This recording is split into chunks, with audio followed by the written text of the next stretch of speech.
बहुत साल पहले की बात है। उत्तर प्रदेश के एक छोटे से गांव रामपुर में सर्दियां ऐसी आती थीं जैसे कोई बर्फीली रानी उतर आई हो। सुबह की धुंध इतनी गाढ़ी होती कि सामने खड़ा आदमी भी दिखे तो जैसे सपने में दिखा हो। पानी की बाल्टी में बर्फ जम जाती और लोग अपनी सांसों से हाथ गर्म करते हुए खेतों की तरफ भागते। गांव के लोग सर्दियों में बहुत जल्दी सो जाते थे। मकान कच्चे थे, खिड़कियों पर पुराने बोरे टंगे रहते ताकि ठंडी हवा अंदर ना आए। चूल्हे पर लकड़ी जलाने की आवाज ही एकमात्र संगीत होता रात में।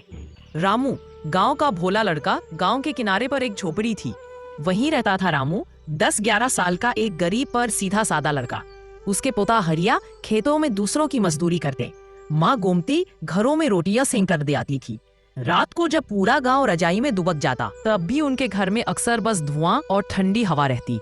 रामू की सबसे प्यारी चीज थी उसका पुराना मिट्टी का चूल्हा।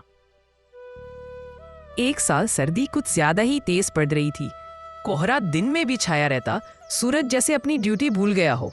उस हफ्ते गांव के कई घरों में लकड़ियां खत्म हो गईं। लोग गोबर के उपले जलाकर दिन काट रहे थे। रामू की माँ ने उस रात कहा, बेटा, लकड़ी खत्म हो गई है, अगर थोड़ी सी और मिल जाए तो कल सब्जी बना लो। रामू बोला, अम्मा मैं जंगल से ले आता हूँ। माँ डर गई। नहीं रामू, रात को जंगल बहुत डरावना होता है। सुना है वहाँ कोई चमकी बाई घूमती है, सर्दी में आग मांगने आती है। रामू हंस पड़ा। अम्मा वो तो बस कहानी है बच्चों को डराने की। और वो निकल पड़ा। जंगल में अजीब सन्नाटा। जंगल में कदम रखते ही ठंड जैसे और गहरी हो गई। पत्ते सूखे और पेड़ चुप। कहीं कहीं उल्लू की आवाज गूंजती। रामू लकड़ियां ढूंढते हुए झाड़ियों में गया, तभी अचानक उसे किसी के कराहने की आवाज सुनाई दी।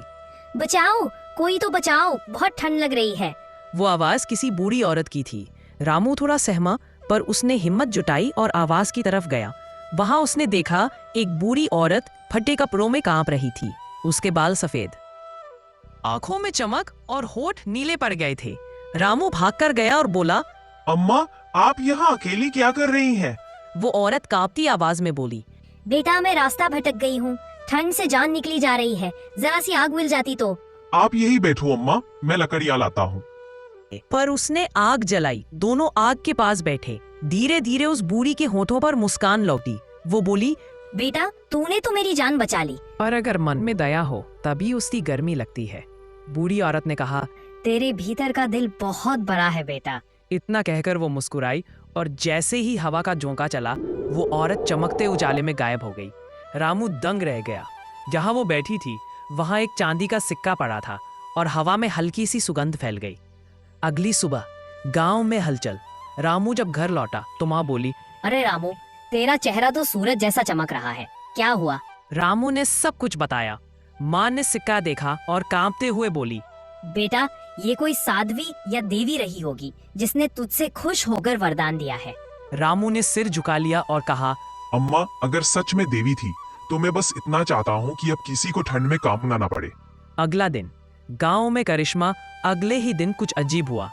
गांव के सबसे अमीर जमींदार लाला जी के यहाँ के चूल्हे बुझ गए थे।